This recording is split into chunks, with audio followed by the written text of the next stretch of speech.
Assalamualaikum warahmatullahi wabarakatuh. Jumpa lagi dengan saya. Jadi eh, kali ini saya rajin buat video karena saya rasa waktu saya terbuang. Kemudian pekerjaan saya seputaran di laptop karena sebagai guru, saya juga sebagai operator sekolah. Nah, kebetulan saat ini sudah beredar jadwal di laman LTMPT, Lembaga Tes Masuk Perguruan Tinggi, di mana sekolah itu sudah mulai mengisi pangkalan data sekolah dan siswa, yaitu rekam jejak prestasi siswa yang nantinya akan menjadi siswa eligible yang bisa mendaftar di SNMPTN tanggal 14 Februari nanti. Nah, saya sedikit memberikan informasi ke seluruh calon mahasiswa baru yang memenuhi syarat untuk mendaftar SBMPTN nanti atau UMPTKIN, SPAN PTKIN, SNMPTKIN, SNMPTN, kemudian seleksi bersama masuk Politeknik Negeri.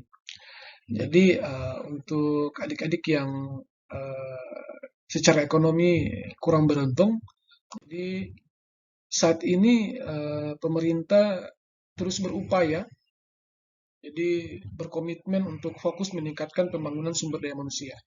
Jadi adik-adik yang merasa diri saya memiliki kemauan untuk kuliah, namun orang tua memiliki keterbatasan, KIP kuliah adalah solusi. Jadi silakan rajin-rajin untuk mampir di laman KIP kuliah kemendikbud.go.id, kemudian ltmpt.ac.id, agar adik-adik termotivasi bahwa ternyata kuliah sekarang di era serba digital ini adik-adik ternyata dipermudah. Kita semua itu dipermudah oleh pemerintah, di mana uh, ada banyak program pemerintah yang sangat membantu masyarakat yang secara ekonomi kurang uh, memiliki keterbatasan, sehingga uh, siapapun dia, kalau memiliki kemauan, saya yakin dan percaya dia bisa kuliah dengan adanya kartu Indonesia Pintar Kuliah ini. Nah, kartu Indonesia Pintar Kuliah ini akan dibiayai semuanya. Jadi biaya hidup dan biaya pendidikan.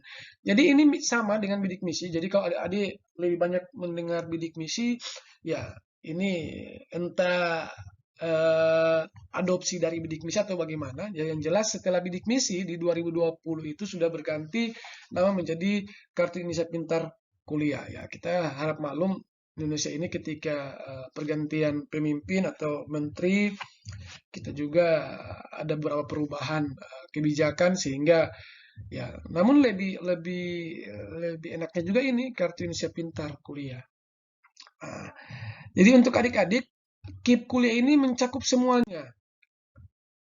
Adik-adik yang ingin masuk di Politeknik Negeri juga ada seleksi yang kayak seleksi SNMPTN.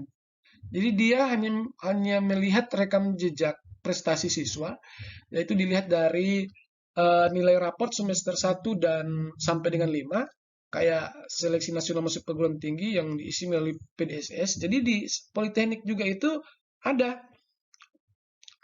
Jadi ada. Jadi nanti kalian yang calon lulusan 2022 harus banyak-banyak berkomunikasi dengan operator ataupun pegawai yang ditugaskan oleh kepala sekolah untuk eh, melaksanakan tugas ini. Jadi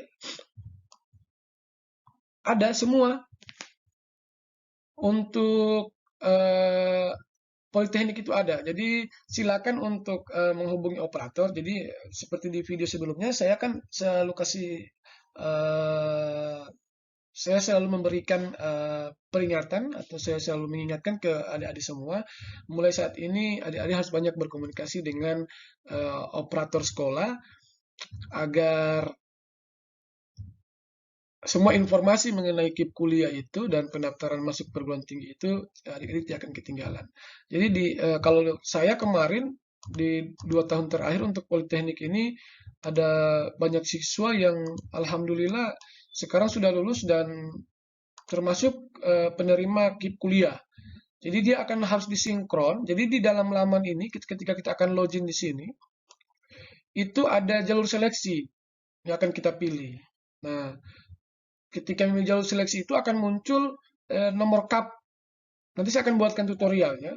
Nah, nomor KAP itu akan diisi di laman ini. Namun, kalian tidak bisa mendaftar apabila tidak mendapatkan password atau username dan password dari operator sekolah. Makanya rajin-rajinlah untuk berkomunikasi dengan operator sekolah.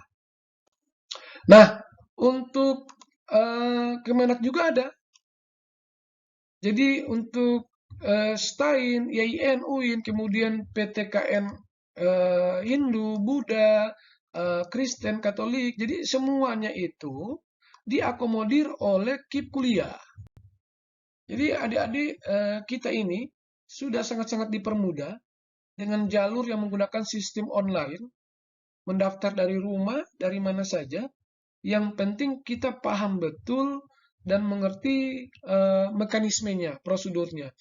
Makanya nanti saya akan buatkan video ke adik-adik semua untuk calon mahasiswa baru, bagaimana cara mendaftar masuk di perguruan tinggi. Namun sebelum itu, tidak akan bermanfaat video saya kalau adik-adik tidak berkomunikasi dengan operator, apakah saya ini bisa mendaftar di SPAN PTKIN, yaitu jalur tanpa tes, hanya melihat dari rekam jejak prestasi atau nilai raport di semester 1 sampai dengan semester 5. Jadi yang merasa prestasinya atau rankingnya di bawah dari 10 besar, saya rasa bisa mencoba. Apa salahnya? Siapa tahu jurusan yang diminati menerima adik-adik sekalian. Jadi harus mencoba karena apa sih yang tidak bisa di dunia ini? Jadi semoga adik-adik melalui video ini mendapatkan informasi yang bermanfaat meskipun video yang sederhana ini. Dari beberapa kasus yang saya dapat di 4 tahun terakhir, ada siswa yang secara ekonomi kurang mampu, namun karena saya berikan motivasi untuk kuliah, ya alhamdulillah saat ini sudah semester 3 dan luar biasa. Jadi untuk adik-adik semua, saya yakin dan percaya pasti bisa. Jadi terima kasih, tunggu video tutorial untuk cara mendaftar, nanti saya akan buatkan video. Semoga video kali ini bermanfaat untuk adik-adik semua. Jangan lupa di subscribe dan di like. Ini aplikasi sangat sederhana ini. Semoga bukan dari videonya tapi kemanfaatan videonya itu dapat memberikan manfaat untuk kita semua. Terima kasih. Assalamualaikum warahmatullahi wabarakatuh.